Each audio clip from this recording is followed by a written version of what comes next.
Pengeboman Hiroshima dan Nagasaki adalah peristiwa bersejarah yang membawa dampak besar bagi Jepang dan dunia. Selain menyebabkan korban jiwa dan kerusakan yang luar biasa, peristiwa ini juga menjadi titik balik dalam sejarah kemanusiaan, memicu perdebatan global tentang penggunaan senjata nuklir dan mendorong upaya internasional untuk pelucutan senjata nuklir di masa berikutnya. Secara keseluruhan, kedua bom atom tersebut telah menewaskan sekitar 210.000 jiwa, 140.000 di Hiroshima dan 70.000 di Nagasaki. Dengan 2/3 diantaranya adalah wanita, anak-anak, dan orang tua. Banyak korban yang meninggal seketika dan ribuan lainnya menderita luka parah, cedera, dan penyakit akibat radiasi. Kedua kota mengalami kehancuran total bangunan, infrastruktur, dan lingkungan hidup rusak parah. Selain itu, lingkungan tercemar akibat radiasi kimia dari bom nuklir, yang berdampak jangka panjang pada ekosistem dan kesehatan manusia. Lalu, apa yang membuat Jepang bisa bangkit dari titik paling kelam dalam sejarahnya hingga menjadi sebuah negara maju saat ini? Kita akan membahasnya dalam penjelasan video berikut.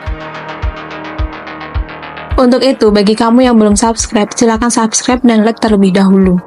Menjelang akhir Perang Dunia Kedua, meskipun Jerman telah menyerah, Jepang masih menolak untuk menyerah tanpa syarat. Jepang menunjukkan tekad kuat untuk melawan hingga titik akhir, yang berpotensi mengakibatkan kerugian yang jauh lebih besar di kedua belah pihak jika invasi darat dilakukan oleh sekutu.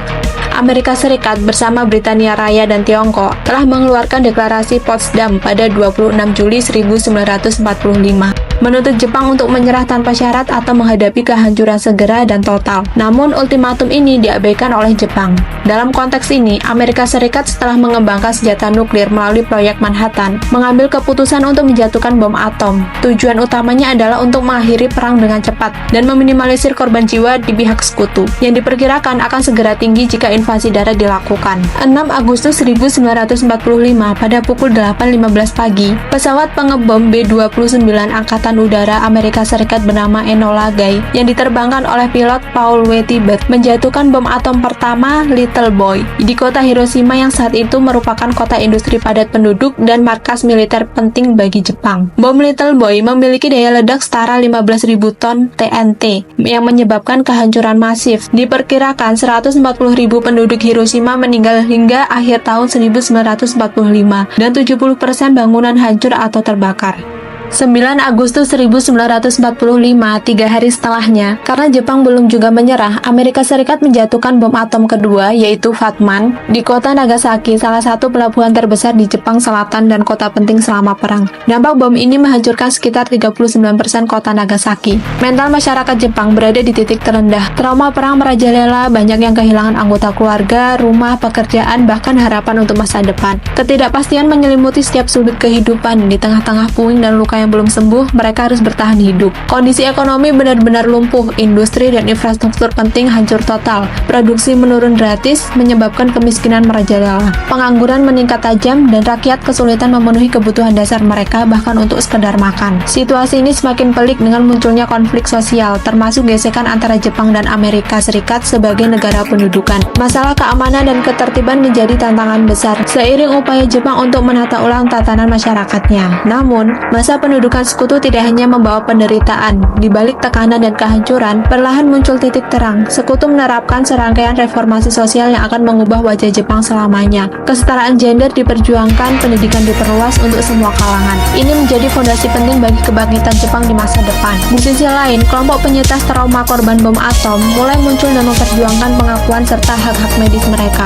Mereka adalah saksi hidup dari horor perang, sekaligus simbol dari daya juang yang luar biasa. Meskipun harus bergantung pada bantuan sekutu di masa awal pemulihan, bangsa Jepang mulai belajar kembali untuk berdiri. Dalam kehancuran total itu, mereka mulai menata kembali harapan satu demi satu. Setelah kehancuran total akibat Perang Dunia Kedua, Jepang akhirnya bangkit dengan cara yang hampir tak masuk akal. Bukan hanya bantuan luar, tapi kekuatan mental kolektif yang tertanam dalam budaya mereka selama berabad-abad. Dan inilah yang bangsa Jepang terapkan di dalam dirinya. Di Jepang, rasa malu bukan sekedar perasaan, melainkan kompas moral. Setiap orang merasa bertanggung jawab bukan hanya atas dirinya sendiri, tetapi juga nama baik keluarga masyarakat. Kalau melakukan kesalahan, mereka lebih memilih mundur daripada merusak kehormatan bersama. Budaya ini menciptakan masyarakat yang disiplin, tertib, dan menjunjung tinggi etika. Saat semua runtuh, mereka tidak menyerah. Sikap dan baru mendorong mereka terus berusaha. Sekecil apapun kemajuan yang bisa dicapai, inilah bahan bakar utama saat mereka membangun kembali negaranya dari nol. Mereka percaya bahwa perubahan kecil yang dilakukan terus-menerus akan membawa hasil besar. Inilah cara mereka membangun industri, ekonomi, dan tatanan sosial baru. Meskipun samurai sudah tidak ada, nilai-nilainya masih hidup seperti kehormatan, keberanian, loyalitas. Semua itu menyatu dalam cara orang Jepang bekerja, belajar, dan hidup hingga saat ini. Dalam upayanya bangkit dari keterpurukan pasca Perang Dunia Kedua, Jepang melakukan strategi pemulihan nasional yang berhasil membangun kembali negara tersebut secara menyeluruh. Reformasi besar-besaran dilakukan bukan sekedar tambal sulam, tapi perubahan dari akar. Pendidikan menjadi kunci utama. Dengan kurikulum baru, Jepang menanamkan pola pikir ilmiah, keterampilan sosial, dan kerja nyata. Mereka ingin mencetak generasi yang tak hanya cerdas, tetapi siap menghadapi dunia yang terus berubah. Meski berada di bawah pendudukan Amerika Serikat, Jepang tak sekedar ikut arus. Mereka menjadikan momen itu sebagai titik balik. Bantuan ekonomi dari Amerika Serikat yang mirip dengan Marshall Plan di Eropa memberi napas bagi Jepang untuk memperbaiki infrastruktur dan modernisasi industrinya.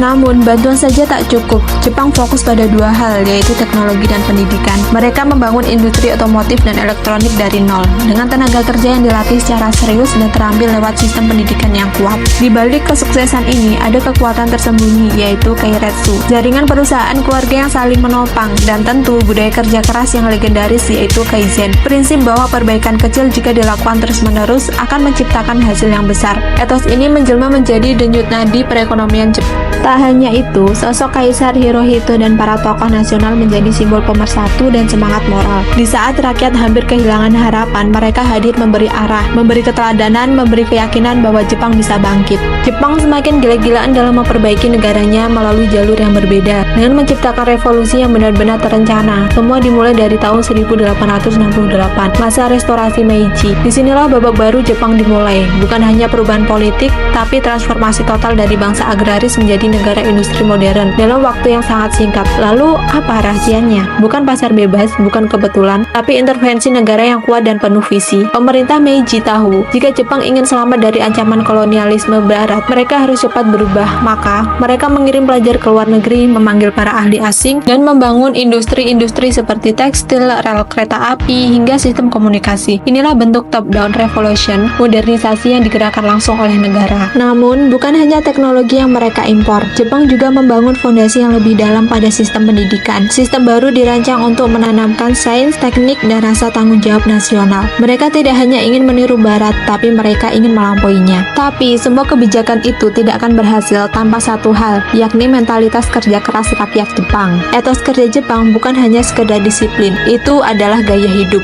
Dari hal paling kecil, seperti datang tepat waktu, bekerja dengan ketelitian tinggi, hingga menjaga kehormatan perusahaan. Sistem just in time yang jadi tulang punggung Toyota hanya bisa berjalan kalau semuanya tepat, bukan hanya mesin tapi juga manusia. Di balik loyalitas terhadap perusahaan, ada budaya kerja keras seumur hidup. Para pekerja merasa bukan hanya bekerja untuk gaji, tapi untuk kehormatan dan kemajuan kolektif. Mereka hidup bersama perusahaan, tumbuh bersama, dan terus mencari celah untuk perbaikan. Namun, di balik semua prestasi itu, ada sisi gelap yang tidak bisa disangkal. Dalam bahasa Jepangnya, karoshi, mati karena kerja berlebihan. Ya, semangat kerja yang luar biasa itu kadang menuntut harga yang terlalu mahal, kesehatan, bahkan nyawa. Pemerintah Jepang pun akhirnya turun tangan mereformasi sistem kerja, mendorong keseimbangan antara hidup dan pekerjaan. Tapi tekanan budaya tetap kuat, dan karoshi masih jadi realita. Namun, mentalitas inilah yang kemudian melahirkan perusahaan-perusahaan raksasa dunia, seperti Toyota dengan sistem produksi yang efisien, Sony dengan simbol inovasi dan keberanian mengambil resiko dalam teknologi, Honda, perusahaan yang lahir dari semangat Yaruki, dengan mesin-mesin yang menaklukkan dunia, yang didirikan dengan filosofi hidup untuk memberi manfaat bagi masyarakat, bukan sekedar mencari laba. Keempat brand ini bukan hanya cerita sukses bisnis, mereka adalah bukti bahwa hidup revolusi mental. Budaya kerja dan inovasi bisa mengubah wajah sebuah bangsa, dari negeri terbelakang menjadi kekuatan ekonomi global. Kebangkitan Jepang pasca Perang Dunia II menjadi kisah sukses yang luar biasa, didorong oleh semangat gotong royong dan dedikasi yang tinggi. Namun, ada harga yang harus dibayar atas keberhasilan ini. Dan realitasnya jauh lebih kompleks dari sekedar narasi inspiratif. Salah satu konsekuensi paling mencolok dari budaya kerja ekstrim di Jepang adalah tekanan sosial yang sangat tinggi. Masyarakat Jepang sangat menghargai keselarasan kelompok dan dedikasi terhadap pekerjaan. Hal ini seringkali memicu peristiwa ekstrim seperti fenomena karoshi atau kematian akibat kerja berlebihan. Ini bukan sekedar mitos, melainkan realitas tragis di Jepang. Banyak pekerja yang meninggal karena serangan jantung, stroke, atau bunuh diri akibat jam kerja yang tidak manusiawi dan stres yang berkepanjangan. Jepang memiliki salah satu tingkat bunuh diri tertinggi di dunia. Tekanan akademik yang ketat pada siswa, tekanan karir pada pekerjaan, dan perasaan terisolasi dapat menjadi pemicu utama.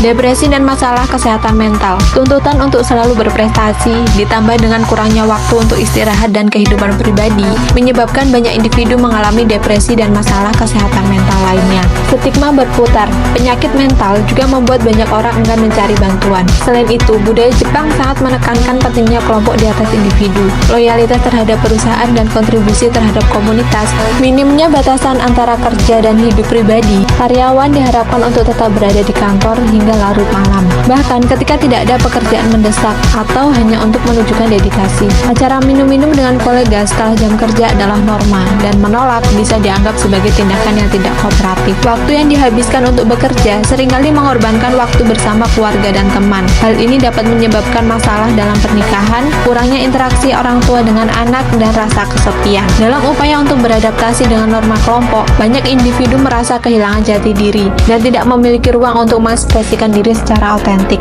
Meskipun budaya kerja keras masih sangat dominan, generasi muda Jepang mulai menunjukkan tanda-tanda perlawanan. Mereka lebih sadar akan pentingnya keseimbangan hidup kerja dan mencari makna di luar pekerjaan. Beberapa anak muda lebih memilih pekerjaan dengan jam kerja yang lebih fleksibel, bahkan jika gajinya tidak setinggi pekerjaan di korporasi besar. Mereka tidak lagi bersedia mengorbankan seluruh hidup. Terdapat gerakan yang berkembang di kalangan anak muda untuk lebih terbuka tentang masalah kesehatan mental dan mencari solusi yang lebih sehat. Banyak yang mulai mengejar hobi dan minat di luar pekerjaan, menantang gagasan bahwa pekerjaan adalah satu-satunya tujuan hidup. Realitas tekanan sosial yang tinggi dan pengorbanan individu turut berkontribusi pada tantangan demografi serius yang dihadapi Jepang saat ini. Banyak pasangan yang menunda atau menolak untuk memiliki anak karena tekanan ekonomi. Jadi, setelah kita menelaah lebih dalam, jelas bahwa kebangkitan Jepang pasca perang bukanlah keajaiban yang semata-mata bergantung pada uang atau kemajuan teknologi. Lebih dari itu, kekuatan sebenarnya ada pada sesuatu yang jauh lebih fundamental.